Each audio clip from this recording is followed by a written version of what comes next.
to introduce a great friend of hers. And I'm expecting that all of you are going to be very, very enthralled by the story of this wonderful young lady, so I'll let you introduce her. Yeah, I'm really excited today to introduce one of my dearest friends in the whole world, Amberley Snyder, tell you a little bit about her. About overcoming obstacles and kind of tell you a little bit about her life story. I'm not going to tell you much because she does it much better than I do, but if you'll please give her your attention, I'm sure you'll be very interested in what she has to say. This is Amberley Snyder.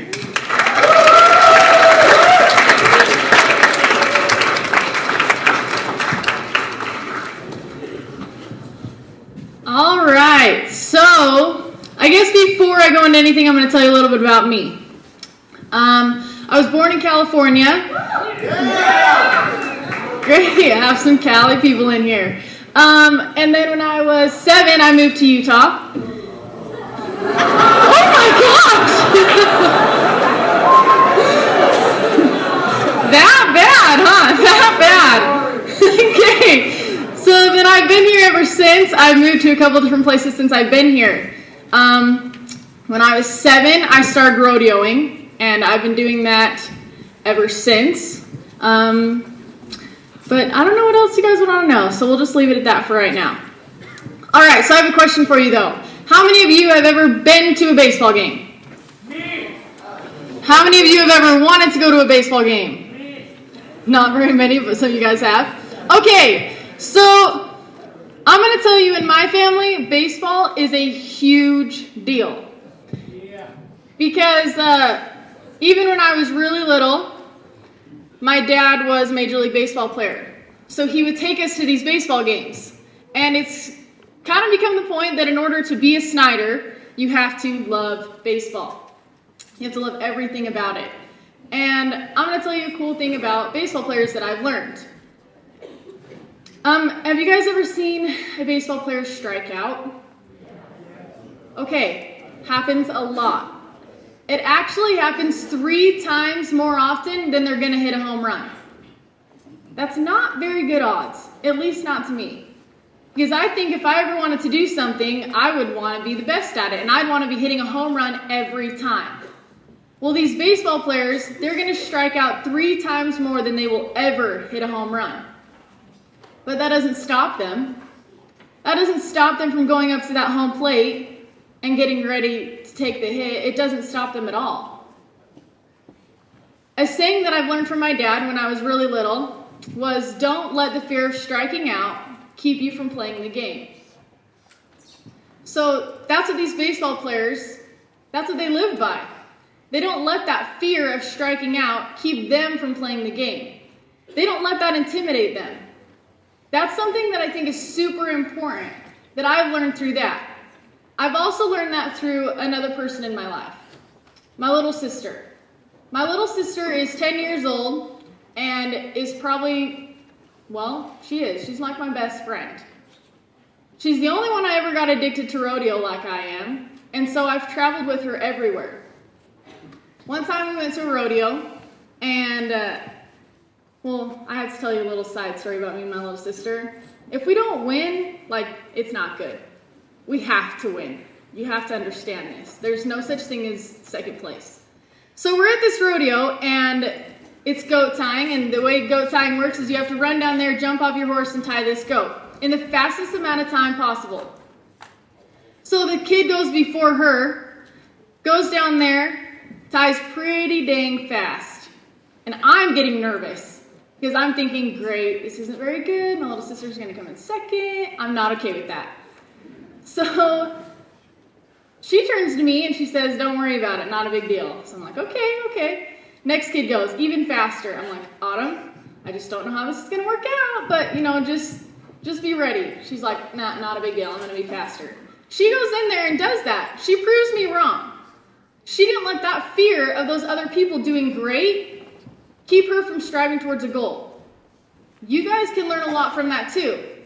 I'm sure there's been times in your life where there's been experiences that seem scary. You see other people that are really successful, and you think, how can I be better than that? How can I be just as great as that? But you have to not let that fear keep you from trying. So now that I've already showed you that rodeo is a big deal in my life, I'm going to tell you this story about this guy named Tuff Hedeman. So Tuff Hedeman is an amazing bull rider. He's one of the best that there ever was. And he was at this PBR World Finals, which is the Pro Bull Riding World Finals. Kind of a big deal. And he goes in there, and it's the matchup of the night. He drew that bull. Now let me tell you about that bull. That bull is the one that nobody else wants. It's the one that you would wish you were eating at McDonald's rather than getting on. So this is the bull that he drew. His name was Bodacious. You guys don't like the name Bodacious? Sounds pretty fierce to me. So this bull, Bodacious, has bucked off tons of cowboys. Only 6 in 135 attempts will ever ride that bull. And Tuff was one of those. He'd rode this bull a couple months before at a different rodeo. So he wasn't nervous, he wasn't scared.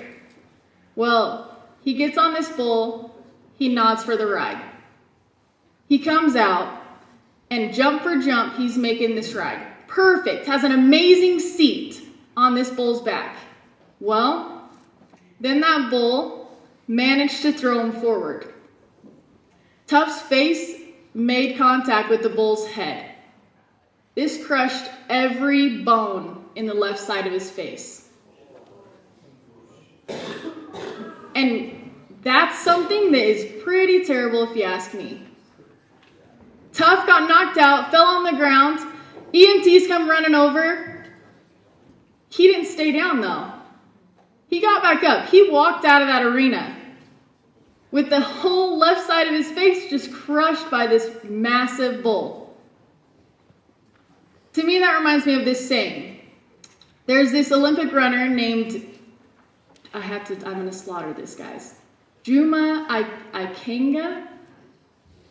If you guys know it, you can probably know how to pronounce it better. But the saying that this runner has is it's not whether you get knocked down, it's whether you get up. So Tuff Hedeman right there proved himself that it's not whether he gets knocked down, it's whether he got back up. Less than 2 weeks later, after this accident of being told he should never ride a bull again, that he should never recover from something like this, he rode in the National Finals Rodeo in Las Vegas. That's the biggest rodeo that there is. And he competed in it. He certainly showed the world that he got knocked down, but he chose to get back up. So now that I've told these stories, I've got to tell you guys mine. So you guys can imagine, just imagine the happiest time you've ever had in your entire life, when everything is going right. For me, I was state president of FFA. I was traveling to schools all around the state, loving every minute of it. I had just gotten a full ride scholarship to the school that I wanted to go to. I had just won the world in a rodeo association, so something that I dreamed of doing. I had everything I ever wanted. For you guys, that could be different. I don't know what would be the thing that you would want above anything else, but just imagine that. That's where I was at. I was at the point that I didn't think it could get any better. And then I was on my way to Denver, Colorado. I'd just gotten a once-in-a-lifetime job down there. So I was driving to Denver, Colorado for the stock show. And as I was going through Sinclair, Wyoming, I looked down. And when I looked up, I had faded over a lane, and I was heading towards one of those dinky little mile markers on the side of the road. I grabbed my wheel and turned. I thought I was going to be okay, because all it did was send the back end of my truck sliding across the road. I tried to correct it. I tried to bring it back. But Then my back tire caught the dirt on the side of the road. This sent me rolling, going 75 miles an hour. I wasn't lucky enough to have a seatbelt on and was ejected through my side window. I hit a pole going 70 miles an hour, me, not my truck, and it broke my back. I remember sitting on the side of the freeway, just waiting for somebody to show up. Just sitting there looking around and seeing my truck, seeing everything I owned, just all around me. And knowing that I couldn't feel my legs. Knowing that my life was going to be completely different at that point. The EMTs came, they took me to the hospital, and at that point, I had a pretty good attitude about it. I don't know if I was in shock or what, but I was pretty sarcastic. But this doctor came in, and I don't think he was talking to me, but he starts talking about never walking. And I said, whoa, wait a minute. What are the chances of me walking again? And he said, slim to none, but more to the none.